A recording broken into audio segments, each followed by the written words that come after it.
So just to set the record straight, this is easily one of Hasbro's biggest W's since we didn't have to gamble. That random booster pack that sits on my desk is an eternal reminder of my failure, so thanks Hasbro. Okay, but why do they think it was a good idea to put a protagonist Beyblade in a freaking random booster pack? Hello, and welcome into any returners and first-time viewers alike. I am a little bit late to this party with this unboxing, but I'm late with everything, so what's new? Hope you'll enjoy this video and watch until the end either way. And for this video, we'll be unboxing the long-anticipated CX Beys Reaper Incendio. Hasbro's been pushing out Beyblades quicker so they can finally catch up to Takara Tomy, and I'm all for it. Means we're going to be able to get things like this a lot sooner. It's also a good thing because with Hasbro, we don't have to deal with the random booster crap that Takara Tomy loves to pull. As I'm sure all of us are aware, this Beyblade originally debuted in a random booster pack where you only had a 1 in 6 chance of getting it, which, you know, are abysmally low odds considering how much these packs cost outside of Japan. But Hasbro's the go. We get a starter with a 100% pull rate, so yeah, just get this if you know what's good for you. And yeah, quick opener today. There's not much else to talk about here, so we can finally get started on the unboxing. Very excited to get this guy open, so let's take a look at Reaper Incendio, turn 470 kick. Reaper Incendio, or Hell's Reaper, is a right rotating balance type Bey, and it is the latest entry into the Incendio or Hell's line of Beys, which is owned by our favorite Robin Kazami, or Kazami Bird in Japanese. The leader of Team Persona with a staggering 0% win rate in the anime. He's a winner in my heart, though. Why am I always dragging my This Beyblade is the 4th CX entry into Beyblade X. And just to reiterate, in Beyblade X there are 3 main lines, with BX and UX coming in before the custom or the CX line. And what makes CX Beys special is that their top layer is split into 3 parts for extra customization. And Hell's Reaper's main gimmick is almost entirely centered around that feature. Its plastic assist blade is actually able to convert between 2 modes. One that enhances attack and the other that enhances stamina, and that reinforces its balanced typing. And of course, the stats on the back of the box. They're useless, pay them no heed, but I will admit they are fun to look at. I'll give you 3 seconds before we move on. Okay, time's up. Now it's knife time.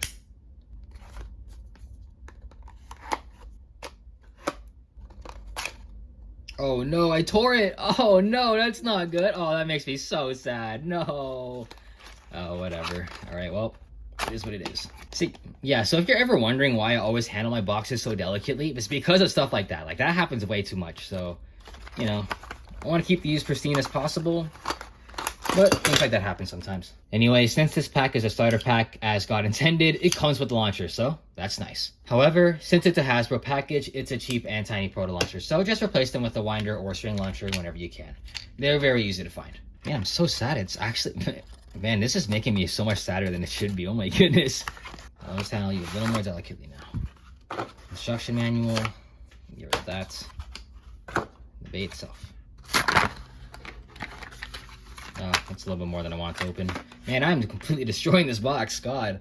Lock chip. Main blade. And assist blade. Okay, let's see what damage we've done to this. Okay, not too bad. Last but not least, Ratchet and the bit. And now that it's opened up, we can start talking.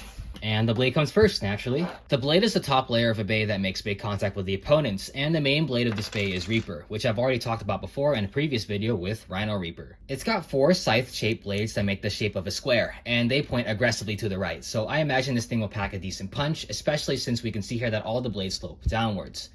This will enable an attack that we call the down smash attack or force smash, which will happen when a Beyblade strikes an opponent from above and drives them into the ground, knocking them off balance and permanently crippling them to end the fight early. As a taller CX Bey, I'll imagine Hell's Reaper will be able to utilize his attack archetype a fair amount, since its height will be making it easier for it to down smash opponents. Not sure if Takara Tomy intended for this to happen, but it's good that there's some synergy there, especially since height is never something you want in general. Unless you're me though. I am unfortunately very short. And as a fun note, this blade is very much a nod toward the shape of the original Hell Scythe, with the 4 sickles that point toward the end and everything. There are a lot more differences here than with other Beys like Dran Brave and Wizard Arc, but the inspiration is very clearly there. Moving on to the highlight of this Bey, we have the plastic turn assist blade. It doesn't look like much at first. It's got a very basic shape with another set of 4 rounded blades, and it's a little taller than average, but that's only half the story. You see, we're actually able to detach this outer ring from the core and flip it over like it's some 4D Metal Fight system, and changes contact points between 2 modes. If I can just figure out how to Okay, let me just figure out how to put this on. Okay, there you go. So yeah, we're able to change between two modes, and the one we're looking at right now is the stamina mode, where these more smoother edges will be popping out, and the more aggressive shape will be hidden beneath the main blade. I guess we can demonstrate here, probably, hopefully. Okay, there we go. Yeah, stamina mode, very round over here, no aggressiveness. And vice versa if you flipped it over, which will enhance your attack power with these jagged edges and allow for enhanced barrage attacks. Obviously, since this is plastic, it's not going to matter as much than if it was metal, but I'm sure there's a lot you can do with this assist blade, so feel free to experiment. And for those wondering, since I'm sure there's someone out there wondering, yes, you can use the assist blade without the outer ring. It'll look goofy, you're going to lose a lot of weight because you won't have the ring, and it'll be illegal in competitive formats, but it is kind of funny to see, so I'm probably going to run a few battles like this just for fun. And for the last of the CX parts, we have the lock chip, which features the skull motif from the House line, and looks pretty fire. But yeah, very solid, very cool. It is black. I love the dichotomy it has between itself and Dran Brave, which has white instead. So yeah, very cool. And as a reminder, in order to assemble CX Beys, we just need to lay the main blade on top of the assist blade and then lock it all together with the lock chip. Like so. Easily the least interesting part about Hell's Reaper is that it comes with a 470 ratchet, which I feel like is everywhere nowadays with Hasbro. The ratchet is a small center part of a Beyblade that holds everything together, and this one has 4 small square-shaped protrusions that don't stick too far out. It also sits at a 70 height, so it's a little bit taller than average. Generally speaking, 4 ratchets aren't that useful in many scenarios. They're not good at deflection or generating inertia because of how small its protrusions are, and because they're very blocky, they're easy to catch and burst. They're okay with 4-bladed base like Hell's Reaper, but otherwise you can use literally anything else and achieve similar or better results. And it's probably even smarter to replace this one, mostly because Hell's Reaper is already tall enough, so a 70 height isn't very desirable.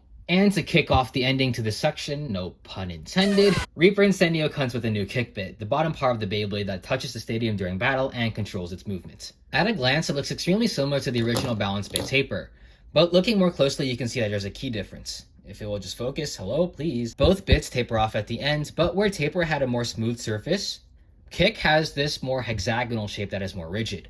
And it kind of looks like a nut for a bolt from this angle, honestly. I don't know if you can see it, but I kind of see it. But yeah, this tiny change does a number of things. Since it still tapers off at the end, this bit will have more controlled movement than something like flat will, and this results in stamina retention. But because the hexagonal shape reduces extra friction, it'll be more aggressive and regain balance a lot better, so it can also be defensive as well. I describe it as a good in-between between taper and hexa, both of which are owned by the Hell's line. At least from what I know, the community has regarded kick as a very solid bit, so I'm glad Hell's Reaper has that going for it. And fully assembled, we'll have Hell's Reaper turn, 470, and kick.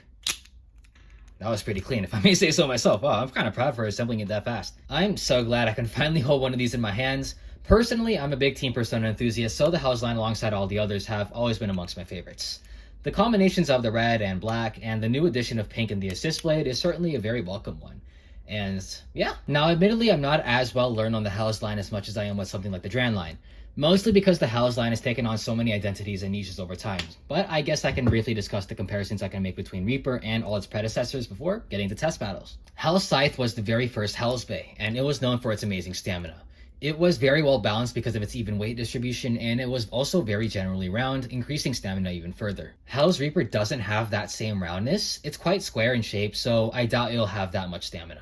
Hell's Chain came after, and from what I gather, it was pretty good in defense. It had higher and lower contact points that let it attack and defend from both angles, and it had the most tame contact points of all of the 4 Hell's Beys. Now, Hell's Reaper is a little too aggressive in shape to be any good at defense, nor will it have the stamina to tank hits properly. And lastly, Hell's Hammer was pretty straightforward in that it was best used as an attack type with its heavy down smash attacks. However, it did come with the best defensive bit in the game, that being Hexa. Hell's Reaper does have the same down smash properties as Hammer, but it has 4 blades instead of 3, so it won't be hitting as hard due to physics. And of course, Hexa has more surface area than Kick, though Kick does inherit the hexagon shape. All 3 of Hell's Reaper's predecessors excelled in something different, so just from my judgment, it seems like Hell's Reaper is attempting to balance all 3 of their strengths at once. Can't tell whether or not that's effective, but we can learn now with a test battle, so give me a bit of time to make some combos. And we're back. Today's battles will be against as follows. We'll open with Wizard Arrow 570 Ball first, very lightweight stamina type to make things tame before we really get started. Because afterwards we'll have Tyranno Beat 560 Unite. I have never used Unite before and read that it works on Tyranno, so I thought it'd be cool to test that too. Third is the tried and true Phoenix Wing 160 Low Rush, a very standard and effective attacker that sees lots of use in tournaments. Fourth will be a CX on CX battle with Dark Perseus Bumper 360 Hexa. And then lastly, of course, we'll have a throwback with House Scythe 460 taper. And let's see how far the House line has come. But yeah, stick around if you want to watch, and we'll get to it now. Obligatory test launch.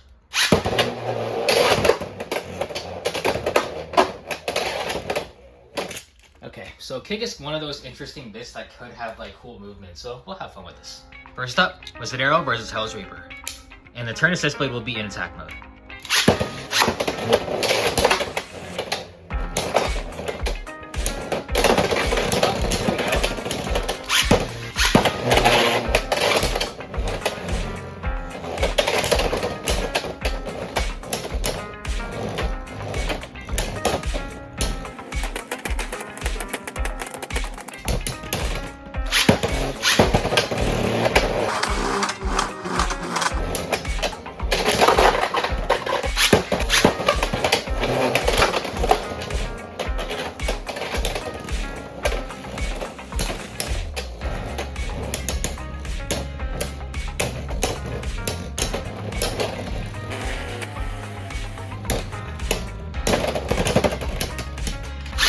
So from what I'm noticing, Hell's Reaper's way too tall to be doing any good contact here. I'll tell you why it's using a lot more. Stand right there, never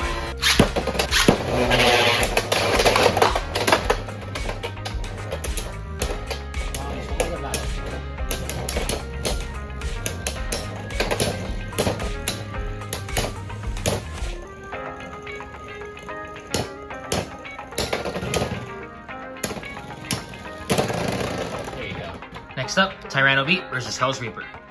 And the turn assist blade will be on the stamina mode.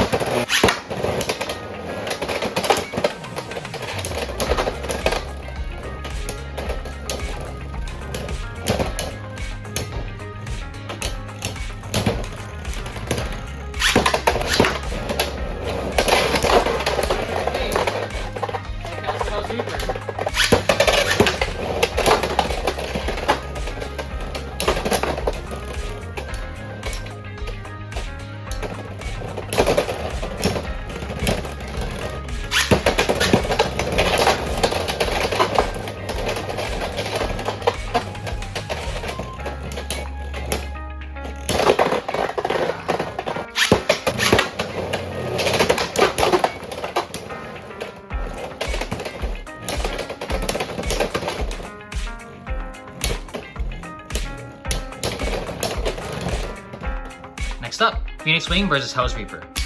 And I'll keep the turn assist blade on stamina mode.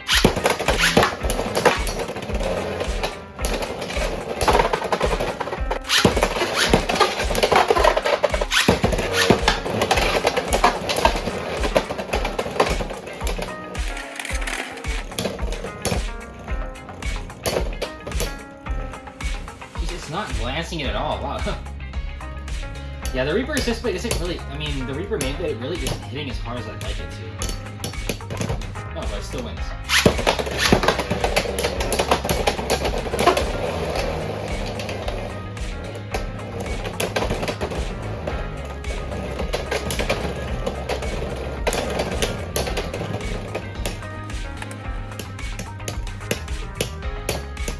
No shot. No way!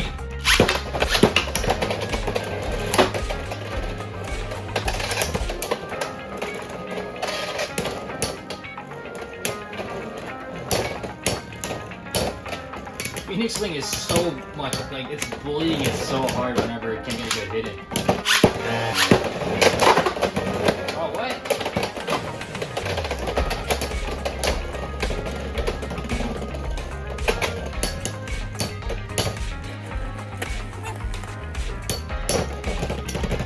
Never mind.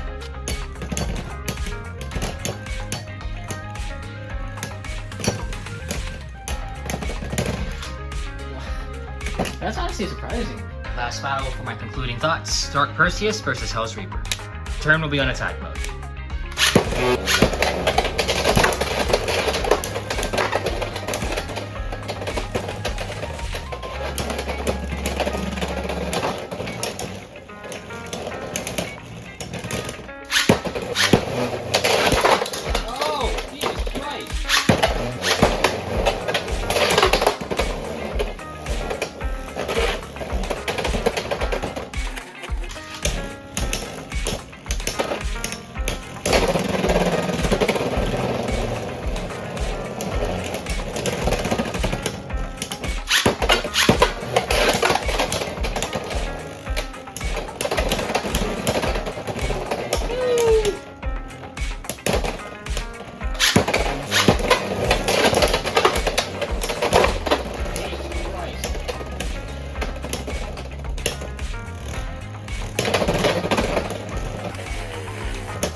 So, some final thoughts before I do the last battle and end off the video. And Hell's Reaper is actually doing pretty good. It's performing a lot differently from what I'd expect. Hell's Reaper isn't hitting as hard as I thought it'd be, but in return it has like weirdly good defense and a lot of endgame stamina. Like a lot of the wins that this Beyblade got was from spin outs and the last minutes. And even though it looked like it was going to lose, it still pulled it off anyway, which is weird because like this shape does not look good for stamina at all. I don't know if it's because of the assist blade or it's because of the combos that I made against it, but yeah, I feel like this blade is very good on defense. There are a few problems though. Hell's Reaper, it might have good defense because it's just too tall to get any metal on metal contact, so it's just hitting plastic instead. So it's not hitting as hard as I'd like it to be, but in return, nothing is hitting it as hard as it, also wants to. Another thing is the kick bit, it's not as aggressive as I thought it'd be, which might be contributing to why it's not hitting as hard. It's not as aggressive as I thought it'd be, but still a very good bit nonetheless. They're probably the reason why this Beyblade has good stamina at the very end of matches and why it's able to whittle down opponents very quickly. But yeah, other than the usual CX problems, and you can't really do anything about that since there's a CX Bey, but as a CX Bey, it's pretty good. Definitely is a Bey that is the embodiment of the word balance. Very cool to see everything come together into a Bey like this. But yeah, we can get started on the last battle. Hell's Scythe versus Hell's Reaper. And for the last battle, we'll have the turn assist blade on stamina mode.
Okay, that's all I've got, so that'll be all for now.